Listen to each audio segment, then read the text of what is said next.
Hello folks, I hope you're having a great day today. Today we're taking a look at Out of the Ages. It's a 22-page short story in my collection written by Lin Carter, which in this collection here has all of his stuff that's in the Cthulhu Mythos, which we're taking a deep dive into here in my Octobers that I've dedicated to the Cthulhu Mythos proper. This is my third October in a row where I've done all the stories in the Cthulhu Mythos. Now, Lin Carter was a big name in the third generation of Cthulhu Mythos. He's one of the leaders in it and one of the biggest influencers in that generation for about 20 years or so. He writes in the 60s, 70s, early 80s. A lot of his stuff gets published then. His stuff tends to be in three separate genres. His stuff will either be an homage to Lovecraft's Cthulhu Mythos proper, his style of horror, or it'll be an homage to Robert E. Howard's Conan, which is more of a fantasy short story, or it'll be more of a science fiction Sword and Planet homage to Edgar Rice Burroughs' Princess of Mars. So his stuff tends to move about from several different genres throughout his career. I've read this collection when I bought it about 11 or 12 years ago. It's at least 10 years ago. When I picked it up, I have not touched his stuff since. I figured I'd do it with you guys. This is the fourth short story in this collection. And it took me about 50 minutes or so for me to knock it out last night. Now, the basic sort of style of what this is happening is the framing device is that the Copeland bequest has occurred at this place in the Pacific in California, and it is done by the leading expert in Pacific antiquities, Copeland, and he has died after going mad, which will follow in some of the other previous short stories on this, what was happening, who he was, and that sort of a thing. But now here are at the fourth story, and he has left his things after he died a couple of years, and it's been a couple of years. All the paperwork has happened, all the things are happening, and now our main point of view character is opening this up, and we're being told that this stuff is happening as the framing device for the first couple of paragraphs of the short story proper, and then we're going to get the journal proper from our point of view character, who is the main person who is studying the Copeland bequest to this Pacific Antiquities Institute in California. And in particular, we'll get a review of the collection, everything that happened with notes, so forth. We'll also look at the pages, the letters, and so forth that are attached from the Copeland bequest. We'll look at samples from like the Necronomicon, for example, about an item in particular in this bequest. And then finally, we're going to finish with some dreams of our point of view character, who has put down dreams in sort of a dream journal. Then we'll finish with like a half a page or a page of actually what winds up happening to our main character. And that's sort of the structural framework of this story for you. Now, I think Lin Carter does this in order to kind of show that this is, in order to kind of put the question, is this something that actually happened? This person was admitted to an insane asylum. We'll find that out in the first couple paragraphs. This stuff is not, it starts out being well written, but later on it starts to become much more dark and misguided, and the words are out of order, and so forth. So it becomes much more different over time. And we're told that too by an editor. And so the idea here is that you can see sort of the descent of this person as he finds out more and more and more stuff from the Copeland bequest as his descent into madness. This is a perfect theme for the Cthulhu Mythos. I'm giving a short story a 7 out of 10. I do really enjoy it.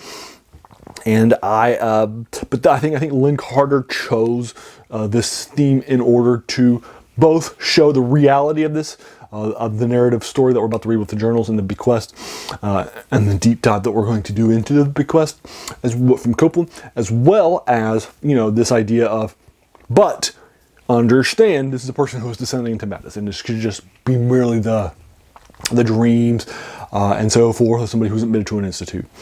So, you know, this is the sort of the idea, and I think that's the reason why Lin Carter does that. I do enjoy this short story. Again, I think it does some fun things. It's predictable, and so it's not like particularly like avant-garde. Lin Carter's Cthulhu Mythos stuff tends to be really steeped heavily in the Cthulhu Mythos. Lovecraft would write entire stories about maybe one or two aspects of the Cthulhu Mythos.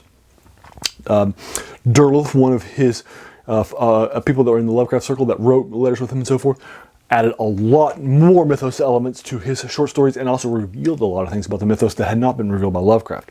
And there is this question as to whether or not Derleth's version of the mythos was in line with Lovecraft's version of the mythos, and whether or not you agree with that.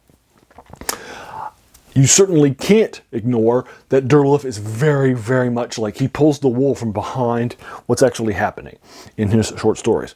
And that is a sin that Lin Carter, like, he just doubles down on. He's like, oh my God, if you think that August Derleth was annoying, let me really show you what's what's happening and so forth. The previous short story that I reviewed for you is as a high priest set in the past, invoking dark powers. It's not even like, like in here we have an antiquarian finding out stuff and slowly going mad over time, which is much more Lovecraftian in nature. This is much more, just crazy stuff and so forth. So I appreciate that he has stepped back a bit from his fancies, although it's still much more, this is much more Cthulhu Mythos than you would get words, books, quotations, names, calling out of various people, is happening here at a much higher level than you might have in a Cthulhu Mythos story, like the Call of Cthulhu, for example. The Call of Cthulhu introduces Cthulhu and it mentions Cthulhu, I think, less than this, like 22-page short story. It's like half the length. Probably mentions him and his tag team partners, nevertheless, still, and I don't think that is to Lin Carter's betterment. I think the horror stories where he uses the Cthulhu Mythos less and lets the story be the story, I think is much more authentic and tends to be a better story. But I do like this one better than the last one. And again, I like this idea of the bequest and the deep dive into it. It does have some technical aspects to it, which I think are fine. I enjoyed them, but I could also see them not selling like in a short story.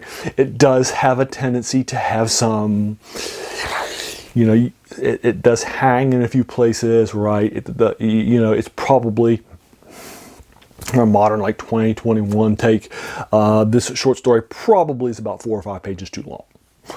I'm fine with it. I don't mind the deep dive into the bequest and the list of all the items and the notes that were taken by Copeland and then the notes that are written on these items by the person. I don't mind that going back into it. I understand. I appreciate the context, but I can understand why a modern author. And again, I'm not giving it an 8 out of 10. It's more of a 7.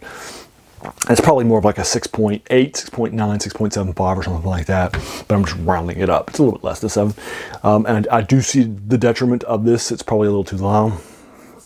And I'd rather be left wanting more than left wanting less. But I appreciated it and didn't mind. But from an objective standpoint and a modern standpoint, yeah, the pacing in it isn't as good as it could have been. But again, I read it last night for the second time. It took me about 55 minutes for me to knock it out with the 22 pages that it is in its oversized collection. I definitely enjoyed the Ages. Have you read it?